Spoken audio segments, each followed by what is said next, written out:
إن الحمد لله نحمده ونستعينه ونستغفره ونعوذ بالله من شرور أنفسنا ومن سيئات أعمالنا من يهده الله فلا مضل له ومن يضلل فلا هادي له أشهد أن لا إله إلا الله وحده لا شريك له وأشهد أن محمدا عبده ورسوله صلى الله عليه وعلى آله وأصحابه ومن اهتدى بهديه واستنى بسنته إلى يوم الدين وسلم تسليما كثيرا أما بعد إخواني وأخواتي kaum muslimin kaum muslimat rahimani wa rahimakumullah jami'an. Alhamdulillah, puji dan syukur senantiasa kita ucapkan untuk Allah Subhanahu wa taala atas nikmat dan karunia yang alhamdulillah senantiasa diberikan oleh Allah Subhanahu wa taala untuk kita semua. Salawat beserta salam semoga senantiasa dilimpahkan oleh Allah Subhanahu wa taala untuk junjungan dan panutan kita Nabi Allah yang mulia Muhammad sallallahu alaihi wasallam. Ikhwani wa akhwati kaum muslimin, kaum muslimat rahimani wa rahimakumullah jami'an. Pada kesempatan yang berbahagia kali ini biiznillah kita akan kembali melanjutkan kajian dan pembahasan kita, mencoba untuk membaca dan menjelaskan kitab Riyadhus Shalihin karya Imam An-Nawawi rahimahullahu taala dengan panduan syarah dari Syekh Muhammad bin Shalih Al-Utsaimin rahimahullahu taala. Yang pada pertemuan yang lalu kita masih membahas hadis ke-44 dari kitab Riyadhus Shalihin, hadis Anas bin Malik radhiyallahu an tentang cerita wafatnya anak Abu Talhah radhiyallahu an, di mana telah kita bacakan pada pertemuan yang lalu bahwa sang ibu atau istrinya, istri Abu Talhah, Ummu Sulaim, yang mana Ummu Sulaim adalah ibunya Anas bin Malik radhiyallahu an, memiliki cara tersendiri dalam menyampaikan kematian anaknya kepada sang suami. Di mana dalam sebagian riwayat Ummu Sulaim berkata kepada suaminya, bertanya tentang apa pendapatmu jika seandainya ada satu kaum yang meminjam satu barang dari orang lain. Ya, lau anna qauman a'aru 'ariyatahum ahla baitin wa talabu 'ariyatahum. Kemudian sang pemilik barang meminta agar kiranya barang yang mereka miliki untuk dikembalikan.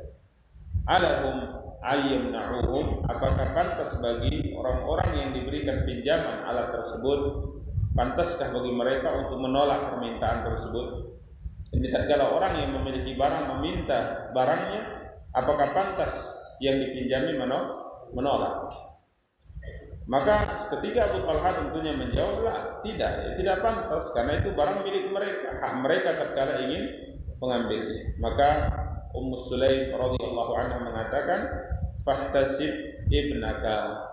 Ya, ihtasib ibnaka artinya bersabarlah dan berharaplah pahala atas kematian anakmu. Ya, padahal tatkala ditanya di awal pulang, ya, Ummu Sulaim radhiyallahu taala anha tatkala ditanya bagaimana keadaan anakku, maka Ummu Sulaim mengatakan huwa askan mimma kana qabla atau kama qalat. Ya, anakmu jauh lebih tenang dari sebelum engkau pergi. Ya. Namun tatkala disampaikan ia telah meninggal dan Ummu Sulaim dengan teorinya menyampaikan musibah ini, maka Abu Talhah pun marah, ya, radhiyallahu anha. Faghadib, maka Abu Talhah pun marah. Qala taraktini hatta idza talaqqaftu summa akhbartini bibni, ya. engkau tinggalkan aku, tidak berikan info apapun, informasi apapun terkait dengan anakku sampai tatkala aku sudah kotor, ya sudah junub, maka engkau beritahu kepadaku tentang kondisi anakku. Maka Abu Talhah radhiyallahu ta'ala anhu pun marah. Kemudian ia datang kepada Rasulullah sallallahu alaihi wasallam dan ia sampaikan apa yang terjadi antara ia dengan istrinya. Maka Nabi kita yang mulia sallallahu alaihi wasallam bertanya, "Arastumul lailah?" Apakah tadi malam kalian berhubungan badan?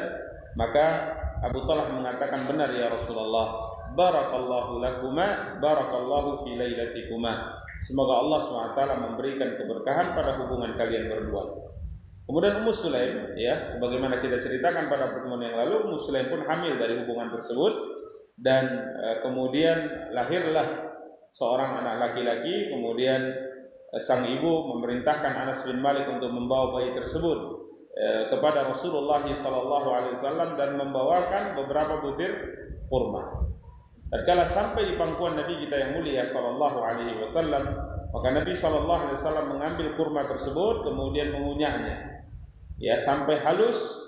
Kemudian setelahnya dimasukkan, ya, yang kunyahan kurma yang sudah halus tadi dimasukkan ke mulut anak tadi, ya. Dalam sebagian riwayat Nabi sallallahu pernah melakukan ini kepada anak lain dari kalangan Ansor, maka Nabi sallallahu mengatakan, lihatlah begitu sangat senangnya orang-orang Ansor dengan apa? Dengan kurma.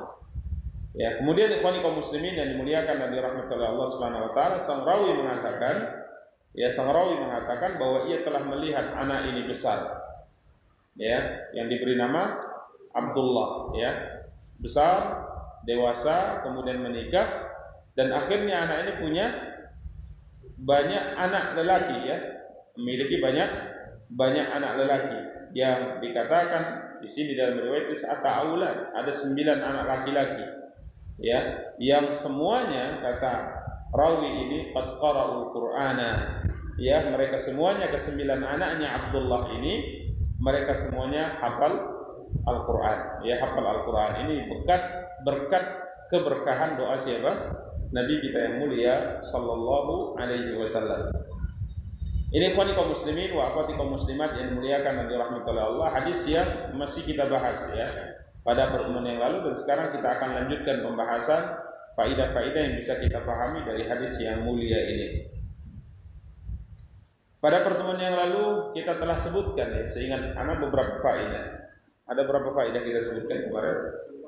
Belum ada. Ya, kita akan sebutkan, ya, faidah dari hadis yang mulia ini. Faidah yang pertama, ikhwani kaum muslimin wa akhwati kaum muslimat yang dimuliakan dan dirahmati oleh Allah Subhanahu wa taala, ini masuk dalam pembahasan yang kemarin juga kita singgung bahwa iman dan takwa, ya, agama, keimanan itu akan merubah tabiat. Ya, akan merubah apa? Tabiat seseorang. Akan merubah kepribadian seseorang. Akan merubah akhlak seseorang. Ya, ini iman, agama akan merubah kepribadian dan akhlak seseorang. Di mana akhlak-akhlak yang buruk, akhlak-akhlak yang tidak baik, akhlak yang tercela, ini akan berubah apabila dimasuki oleh iman, dimasuki oleh agama. Jadi yang merubah seorang itu untuk menjadi yang lebih baik adalah ad-din, agama.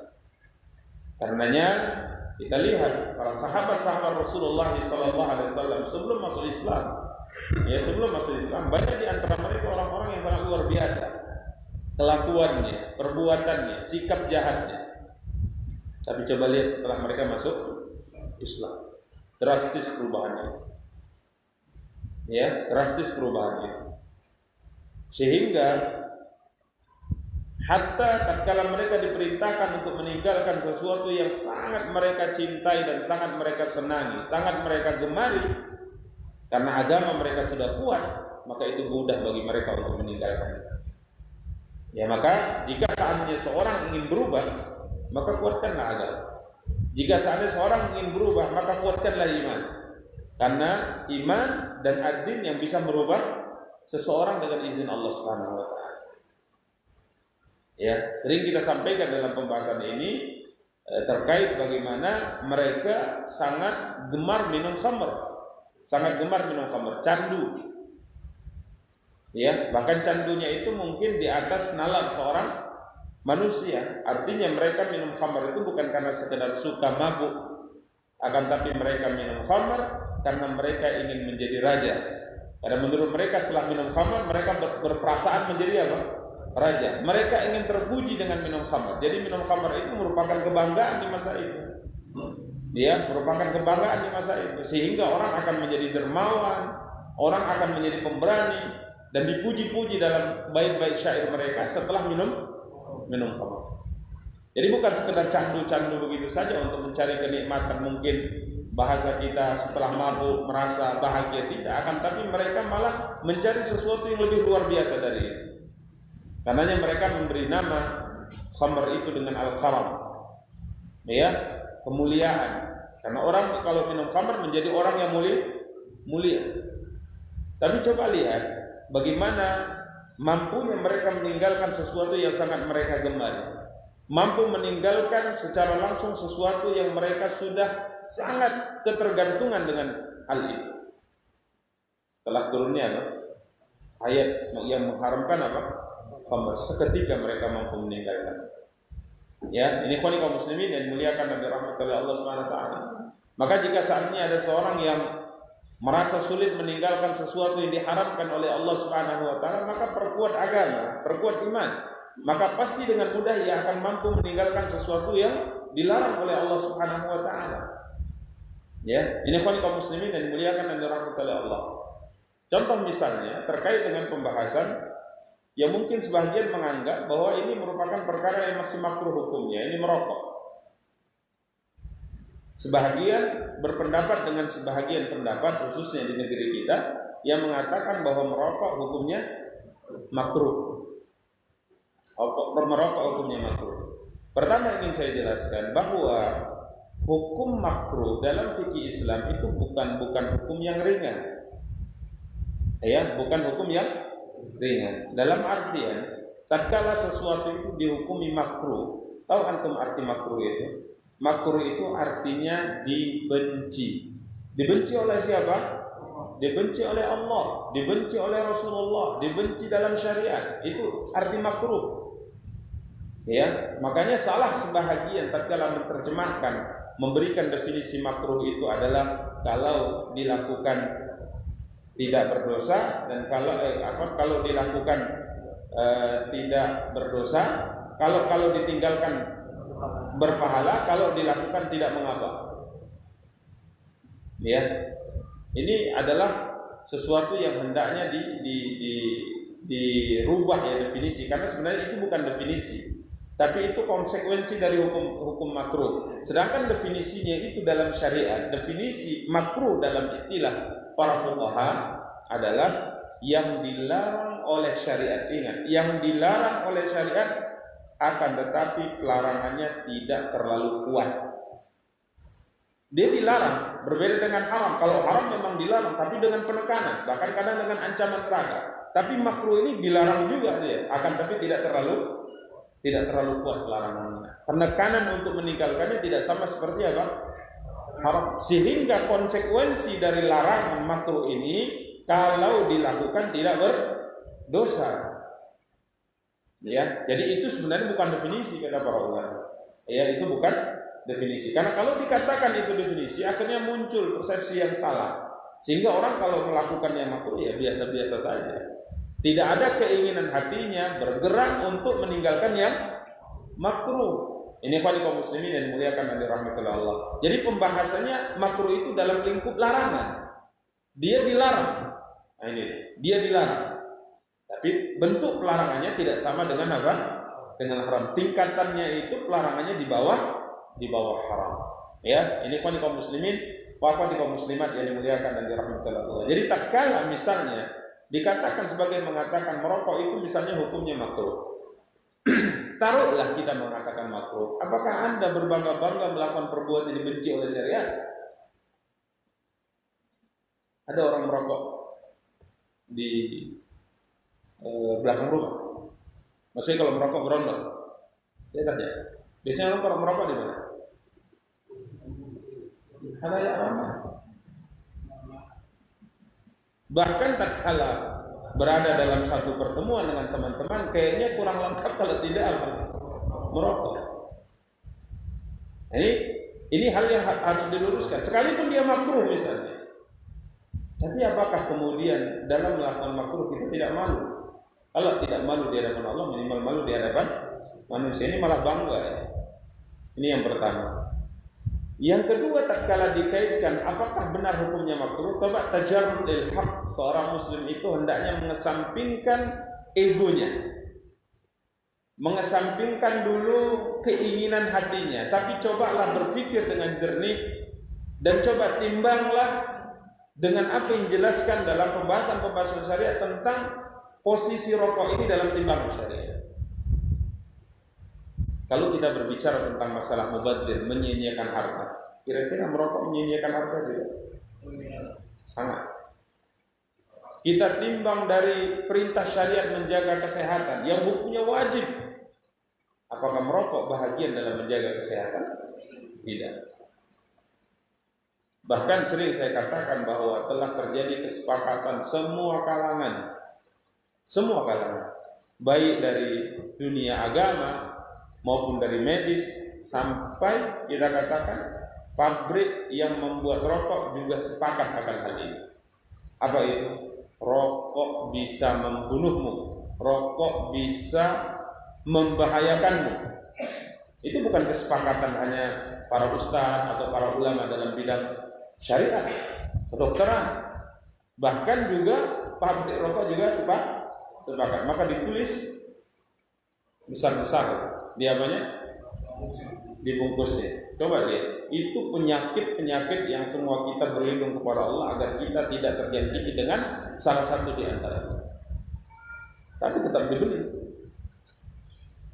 Makanya Ustaz kita pernah mengatakan bisnis rokok merupakan bisnis yang sudah keluar dari nalar akal sehat manusia. Sudah nggak masuk akal lagi. Bisnis rokok itu sudah nggak masuk akal lagi. Ya tentu saya tidak sebutkan merek apa, ya. Ini secara umum, ini merupakan bisnis yang sudah tidak sesuai dengan logika manusia. Karena yang namanya pedagang, tatkala ia membuat satu produk, maka pasti dia akan memuji-muji produknya. Dan pasti dia akan mengatakan produknya adalah produk yang paling baik. Produknya, bahkan kalaupun seandainya tidak ada kaitan dengan sehat, maka dikaitkan dengan kesehatan. Tapi ini bisnis ditakut-takuti orang untuk membeli, tapi tetap dibeli. Ya bayangkan, ini sudah bisnis nggak masuk akal. Jika seandainya saya punya pabrik makanan atau minuman, saya punya misalnya buat minuman, kemudian saya tulis minuman ini apabila Anda mengkonsumsinya bisa menyebabkan kanker. Kira-kira mau nggak orang beli? Nggak mau. Astagfirullah. Coba ini bisnis ini coba, nggak masuk akal. Membunuhmu, menyebabkan kanker, menyebabkan ini, semua penyakit yang menakutkan. Tapi satu hari tidak cukup satu bungkus. Berapa bungkus satu hari? Wah, yang jawab pengalaman banyak. Tapi insya Allah kita bertobat kepada Allah ya dalam hal ini. Kadang pengalaman kita sampai mau pergi umrah saja, mau pergi haji saja, termasuk yang dipikirkan olehnya nanti di sana susah beli rokok, dari sini sudah disiapkan. Itu pengalaman saya membimbing dia. Apa istilahnya? Kalau kartunya apa berarti? Selak ya, selak. Itu bersusun di kopernya. Mikir di sana susah beli rokok, siapkan dari sini. Coba lihat, luar biasa. Ini saya katakan bisnis yang sudah tidak masuk akal sehat manusia. Makanya coba hilangkan ego diri kita, hilangkan yang lainnya, hilangkan bisikan-bisikan yang tidak benar. Tapi coba lihatlah dengan hati nurani. Lihatlah, kita diberikan oleh Allah akal sehat. Ya, ini kaum muslimin. Maka kalau dikatakan nggak bisa Ustaz karena sudah kejadian, tidak ada. Anda karena jauh dari agama maka Anda tidak bisa meninggalkan ini. Tapi coba kuatkan agama, kuatkan iman, besok tanpa ada syarat apapun Anda mampu meninggalkannya. Seorang muslim kalau imannya sudah kuat dan haram, dia yakin itu haram, dia takut larangan Allah, dia takut murka Allah, seketika dia mampu meninggalkannya. Bahkan dia akan berjuang mati-matian agar ia tidak mendekat ke batasan yang dikatakan haram oleh syariat. Ini ikhwan kaum muslimin, wa akhwati kaum muslimat yang dimuliakan dan dirahmati Allah. Dan coba lihat Ummu Sulaim, wanita. Tapi coba lihat bagaimana Islamnya, imannya, agamanya bisa merubah, menjadikan dia sebagai seorang wanita yang tegar tatkala diuji oleh Allah SWT. Kemarin kita sebutkan wanita yang lain bernama Khansa. Ya, bagaimana beliau sebelum masuk Islam meninggal saudara laki-lakinya sampai dia berniat bunuh diri. 1 tahun penuh dia menangis, 1 tahun penuh dia ucapkan bait-bait syair yang sangat luar biasa. Meratapnya itu 1 tahun, Bapak Ibu yang dimuliakan dan dirahmati. Meratap 1 tahun. Bersedih selama 1 tahun, hari-hari pergi ke kuburan saudara laki-lakinya tadi yang meninggal. Itu tatkala ia belum masuk Islam. Setelah sampai kepadanya cahaya Islam dan dia masuk Islam, di perang Qadisiyah kemarin kita ceritakan, dia motivasi 4 anak laki-lakinya untuk berangkat ke jihad. Maka semuanya berangkat di bawah kepemimpinan Sa'ad bin Abi Waqqas radhiyallahu anhu, dan keempat-empatnya syahid. Keempat-empatnya syahid. Tatkala diinformasikan kemenangan kaum muslimin di perang Qadisiyah, maka dia memuji Allah Subhanahu wa taala. Alhamdulillah atas kemenangan yang Allah anugerahkan kepada kita kaum muslimin. Dan tatkala disampaikan kepadanya sebagai bentuk balas sungkawa atas syahidnya 4 orang anaknya sekaligus di perang ini, maka dia mengatakan, aku tidak tahu apakah kalian mengucapkan belas sungkawa atas informasi ini atau kabar gembira. Aku berharap semoga kiranya aku dengan mereka bertemu nanti di dalam surga. Ini luar biasa. Titik. Sampai di situ saja dia berkomentar. Tapi coba lihat sebelum masuk Islam. Nah, kalau seandainya kita ingin merubah sifat yang tidak baik, ingin merubah perilaku yang tidak baik, ingin menguatkan diri kita untuk bisa meninggalkan yang diharamkan oleh Allah, maka kuatkan apa? Agama kita, kuatkan iman kita. Pasti kita mampu meninggalkan segala perkara yang dilarang oleh Allah dan Rasul-Nya yang mulia sallallahu alaihi wasallam. Maka tatkala iman kita lemah, di sanalah kita akan melakukan maksiat. Ini ikhwan kaum muslimin wa akhwati kaum muslimat yang dimuliakan dan dirahmati oleh Allah. Faedah yang pertama. Faedah berikutnya, di akhir pertemuan kemarin kita sempat singgung ini, dan insya Allah kita akan jelaskan pada pertemuan yang akan datang. Kita sampaikan kemarin tentang teknik. Tentang apa? Teknik. Apa itu teknik? Teknik itu adalah memberikan kurma kepada bayi yang baru lahir sebagai asupan makanan yang pertama yang masuk ke lambungnya. Ini teknik. Yang diberikan adalah kurma yang sudah lembut, yang sudah halus. Ini teknik artinya. Dalam bahasa Indonesia-nya apa istilah teknik? Hah? Melumat. Ya. Ya, jadi melumatkan kurma, kemudian masukkannya ke mulut bayi. Teknik ini, ikhwani kaum muslimin wa akhwati kaum muslimat yang dimuliakan dan dirahmati Allah, diisyaratkan dalam hadis Anas bin Malik radhiyallahu taala ini, di mana setelah sang adik lahir, maka sang ibu memerintahkan Anas bin Malik radhiyallahu taala untuk membawanya kepada Rasulullah SAW, dan sang ibu sudah memberikan bersama itu beberapa butir kurma. Sampai di sisi Nabi SAW, maka Nabi SAW mengunyah kurma tersebut dengan mulut beliau yang mulia alaihi salatu wassalam. Tatkala sudah halus, maka Nabi masukkannya ke mulut anak tersebut dan Nabi memberi nama Abdullah untuknya. Teknik ini ikhwani kaum muslimin dan dimuliakan dan dirahmati oleh Allah, berbeda para ulama tentang hukumnya. Ya, teknik ini berbeda para ulama tentang hukumnya. Apakah dia sunnah? Ya, secara mutlak, artinya teknik ini disunnahkan untuk dilakukan kepada setiap bayi yang lahir, ataukah ini merupakan sunnah yang hanya dilakukan oleh para sahabat tatkala Nabi SAW masih hidup, karena mereka ingin mengambil keberkahan dari air ludahnya Rasulullah SAW. Kalau tujuan teknik ini adalah tabarruk, mencari berkah, maka tentunya ini syariat hanya berlaku di zaman Rasul kita yang mulia sallallahu alaihi wasallam. Syariat ini hanya berlaku di zaman Nabi. Karena para sahabat memang dahulu, bagaimana kita jelaskan pada pertemuan-pertemuan yang lalu, mereka selalu tabarruk dengan Rasulullah SAW. Dan ini kemarin sudah kita tegaskan. Ini tatkala kita bercerita tentang Abu Talha, di saat Nabi kita yang mulia SAW cukur rambut di saat melaksanakan ibadah haji, maka sebelah kanan diberikan kepada sahabat, dibagi-bagi rambut beliau alaihi salatu wassalam. Sebelah kiri diberikan semuanya untuk siapa? Abu Talha. Kenapa dibagi-bagi? Karena mereka mengalami berkah dari rambut Rasulullah SAW. Ambil berkah dari rambut Nabi SAW. Ya, bahkan beberapa istri Nabi itu punya botol yang di dalamnya disimpan apa?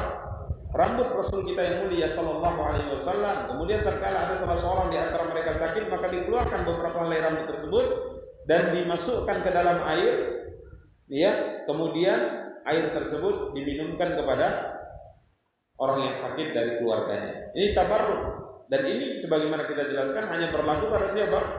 Pada Nabi kita yang mulia SAW. Jadi kalau tujuannya tabarruk, maka teknik tersebut hanya berlaku untuk Nabi SAW. Ini pendapat sebagian para ulama, ya.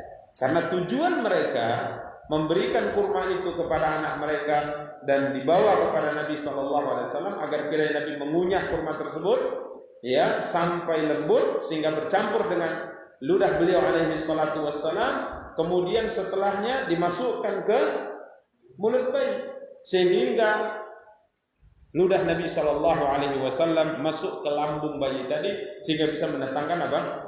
Keberkahan. Ya, ini ikhwan kaum muslimin yang dimuliakan dan dirahmati oleh Allah. Sehingga memang ini yang biasa dilakukan oleh para sahabat. Kalau Nabi wudu, maka mereka berebutan mengambil sisa wudu Nabi SAW. Apalagi air yang menetes dari tubuh Nabi SAW. Karena kemarin kita katakan setiap sesuatu yang pernah menempel di tubuh Nabi SAW maka itu berkah. Maka air wudhu yang mengalir dari tubuh Nabi itu ditampung oleh mereka.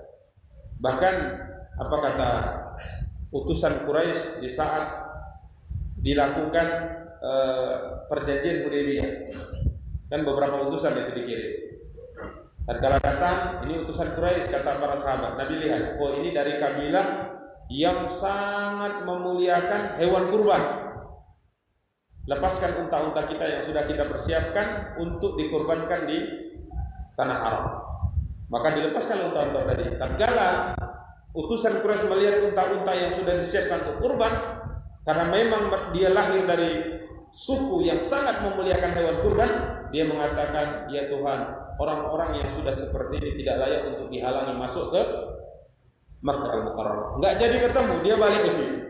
Dia mengatakan kepada orang-orang Quraisy yang mengutusnya, celaka kalian, Muhammad dan sahabatnya tidak layak untuk dihalangi, karena dia sudah menyiapkan apa? Hewan-hewan untuk dikurbankan di tanah haram. Maka mereka mengatakan, ini orang sudah terkena sihirnya Muhammad. Utus lagi yang lain, diutus lagi yang lain, sampai diutuslah Suhail bin Amr dan terjadilah apa? Perdamaian. Ketika Nabi melihat Suhail itu artinya mudah. Suhail itu artinya apa? Mudah. Maka ketika Nabi melihatnya, Nabi mengatakan ini Suhail sudah dikirim, urusan kalian akan dimudahkan oleh Allah Subhanahu wa taala. Optimis dengan nama. Optimis dengan apa? Nama. Maka kalau kasih nama itu jangan yang ngeri-ngeri. Nah, bahaya. Ya, kasih nama yang bagus. Ya, maka Nabi SAW kalau berangkat safar, kemudian ada dua jalan yang sama-sama sampai ke tujuan dengan waktu yang sama sekalipun, maka Nabi mengatakan jalan ini apa namanya? Jalan yang kemari apa namanya? Yang ini namanya Rasulullah, ini namanya. Maka Nabi pasti akan memilih jalan yang namanya baru. Ya, karena ada orang kasih nama jalan itu aneh-aneh. Ya, maka Nabi memilih jalan yang namanya paling baik. Ini kaum muslimin yang dimuliakan dan dirahmati oleh Allah. Maka salah satu di antara yang diperhatikan oleh mereka setelah dilihat, dia melihat, memperhatikan Nabi, mereka sahabat di perkemahan mereka. dia pun pulang ke Quraisy. Dia mengatakan, wahai orang-orang Quraisy, biarkan Muhammad dan para sahabatnya ingin melakukan apapun, nggak usah kalian halang-halangi. Kenapa? Kata mereka, demi Allah, aku sudah bertemu dengan Kisra Persia, dan aku sudah bertemu dengan Kaisar Romawi, aku sudah bertemu dengan banyak raja di muka bumi ini. Aku melihat bagaimana masyarakat raja-raja tadi menghormati rajanya. Tapi sungguh demi Allah, aku tidak pernah melihat penghormatan seorang masyarakat kepada pimpinannya melebihi penghormatan sahabat Muhammad radhiyallahu. Ini orang luar biasa ya, Muhammad dan sahabatnya. Karena demi Allah katanya, tidaklah Muhammad itu berwudu kecuali para sahabat itu berebutan mengambil sisa wudu. Tidaklah Muhammad berbicara kecuali semuanya tunduk dan dia mendengarkan ucapan Muhammad.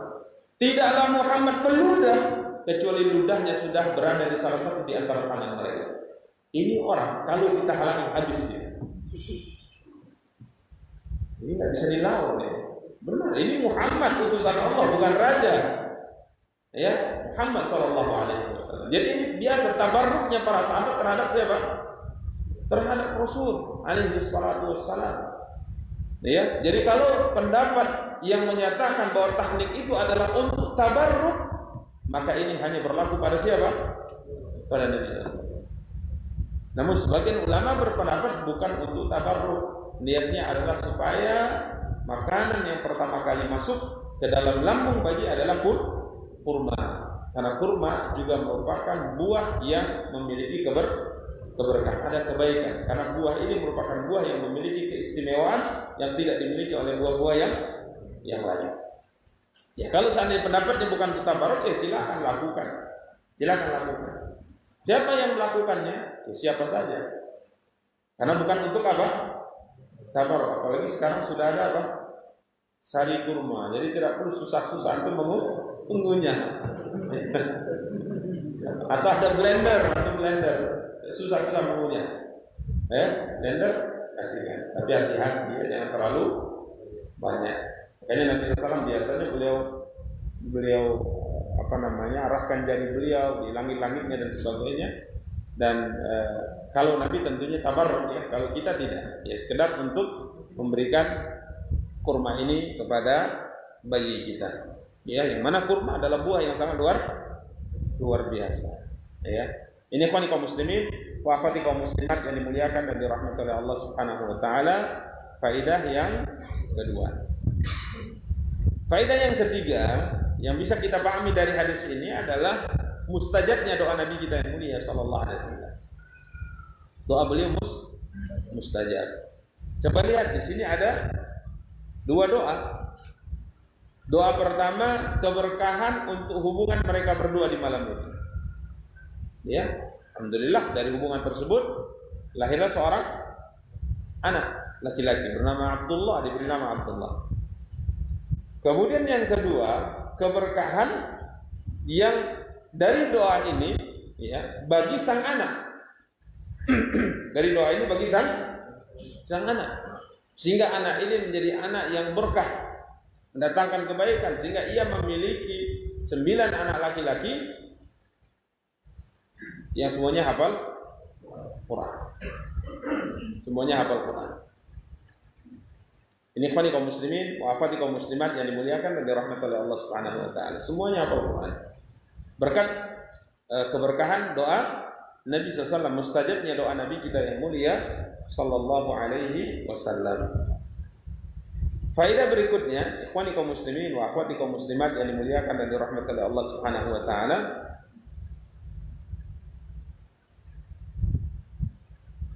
Tentunya sabar, keutamaan sabar. Ini faedah terbesar karenanya Imam Nawawi membawakan hadis ini dalam bab sabar. Ya, ini tatkala Ummu Sulaim berkata kepada Abu Talha, "Ihtasib ibnaka." Ihtasib ibnaka. Ya, bersabarlah dan berharaplah pahala atas wafatnya anakmu, atas meninggalnya anakmu. Ini keutamaan sabar.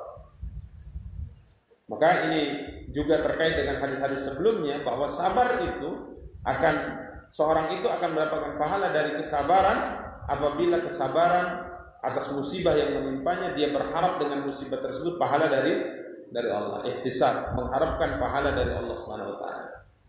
Coba lihat kesabaran Ummu Sulaim dan kekuatan akalnya, ya, keteguhan hatinya, sehingga ia mampu melakukan sesuatu yang tidak bisa dilakukan, mari kita katakan hatta sekalipun oleh laki-laki, katakan. Karena musibah itu akan membuat orang hilang akal sehat.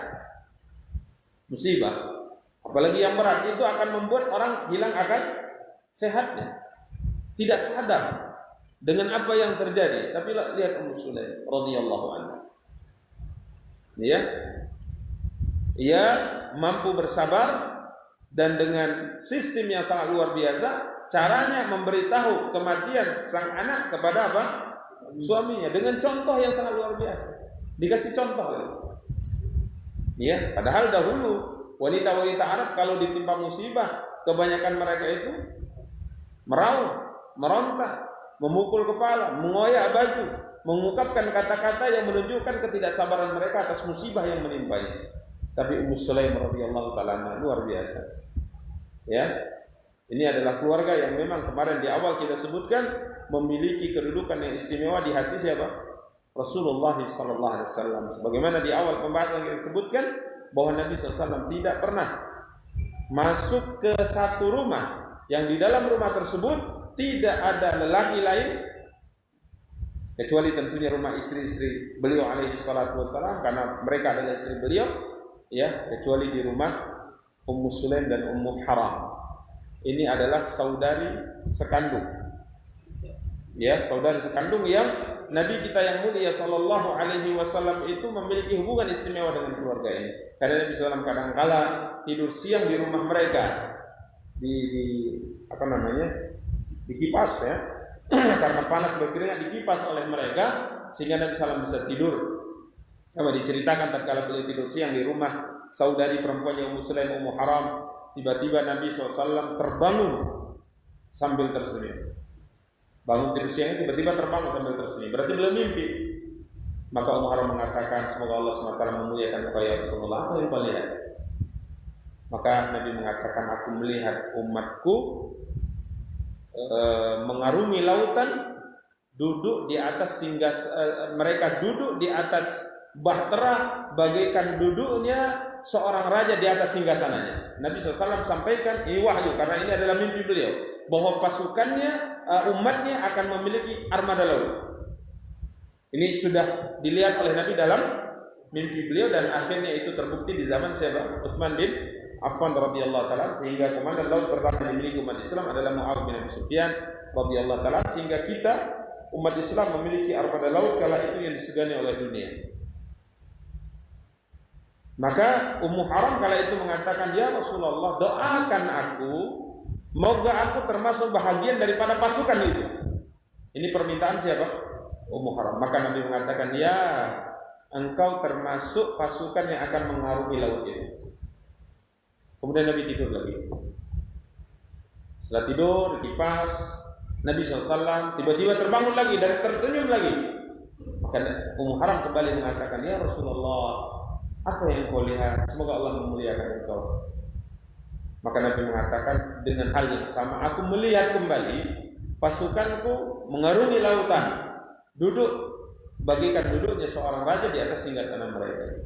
Maka Ummu Haram mengatakan, ya Rasulullah, doakan aku termasuk mereka. Dan mengatakan, la, tidak, engkau termasuk yang pertama, yang kedua tidak. Sungguh benar, setelah selesai di perang yang pertama dipimpin oleh Muawiyah bin Abi Sufyan, maka Ummu Haram berhasil mendarat atau keluar, ya. Kemudian beliau jatuh dari kendaraannya dan wafat radhiyallahu anhu. Persis yang dikatakan Nabi, engkau masuk dalam kelompok yang pertama, bukan yang, ya. Ini kaum muslimin wa akhwati kaum muslimat yang dimuliakan dan dirahmati Allah, keluarga yang sangat luar biasa.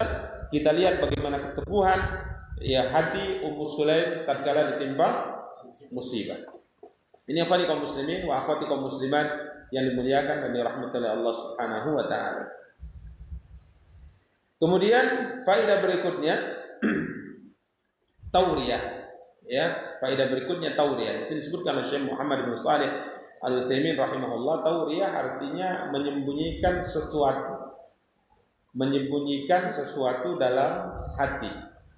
yakni beliau katakan tatkala Abu Talhah bertanya kepada istrinya, "Bagaimana keadaan anakku?" Maka sang istri mengatakan dia jauh lebih tenang dari sebelumnya. Dia jauh lebih tenang dari sebelumnya. Maksudnya apa? Wafat. Tapi yang ditanya oleh Abu Talhah bukan wafatnya, keadaan sehatnya itu, kesehatannya bagaimana. Jadi Abu Talhah bertanya di satu sisi, Ummu Sulaim menjawab di sisi yang lain yang dipahami oleh sang penanya dengan pemahaman yang berbeda dari jawaban yang disampaikan. Jadi Abu Talhah bertanya, keadaannya bagaimana? Sudah sehat atau gimana? Ummu Sulaim mengatakan jauh lebih tenang. Abu Talhah paham, maksudnya jauh lebih tenang ini berarti sehat. Padahal yang maksud oleh Ummu Sulaim jauh lebih tenang artinya meninggal. Ini namanya tauriyah. Tauriyah. Ya, bisa dikatakan saudaranya dusta. Ini bisa dikatakan saudaranya dusta. Dan ini tidak boleh dipakai kecuali dalam hal-hal yang mendesak. Makanya bisa seperti ini dikatakan dusta juga secara bahasa, tapi dalam syariat ini tidak disebut dusta. Makanya Nabi Ibrahim alaihissalam tatkala mengatakan berdusta, beliau tidak berdusta dalam timbangan syariat. Yani tatkala beliau ditanya, siapa wanita yang bersamamu? Siapa wanita bersamamu? Jadi tatkala beliau masuk ke Mesir membawa istri yang sangat rupawan, yang sangat cantik, sehingga penduduk Mesir mengatakan, menteri Mesir mengatakan, wanita ini cocoknya adalah menjadi pendampingmu. Maka Ibrahim tahu, kalau seandainya katakan ini istri, maka dia akan dibunuh supaya wanita ini dinikahi oleh raja. Maka dia tatkala ditanya siapa wanita bersamamu, dia mengatakan saudariku. Sang raja bertanya, siapa wanita bersama? Maksudnya istrimu atau bukan? Nabi Ibrahim tidak mengatakan, oh dia bukan istriku, ini dusta. Tapi dia mengatakan apa? Saudariku. Oh berarti bukan istrinya menurut pemahaman raja. Tapi maksud Nabi Ibrahim saudariku seagama, tapi hakikatnya adalah istri. Ini namanya tauriyah. Dalam kondisi-kondisi terdesak silakan pakai ini supaya kita tidak terjatuh ke dalam kedustaan, yang itu haram. Maka ini solusi dari dusta, tapi tidak boleh dipakai kecuali dalam kondisi yang darurat. Ya, jangan hari-hari tauriyah saja. Hari-hari tauriyah, hari-hari tauriyah. Lama-lama dusta. Itu pasti. Siapa yang selalu mendekat ke tempat yang dilarang, lambat laun dia akan melewati batas itu, kata Rasulullah sallallahu alaihi wasallam. Mungkin akan kita sempurnakan pembahasan ini pada pertemuan akan datang. Kita cukupkan, semoga ada faedahnya. Subhanakallahumma bihamdika asyhadu an la ilaha illa anta astaghfiruka wa atubu ilaik. Wassalamualaikum warahmatullahi wabarakatuh.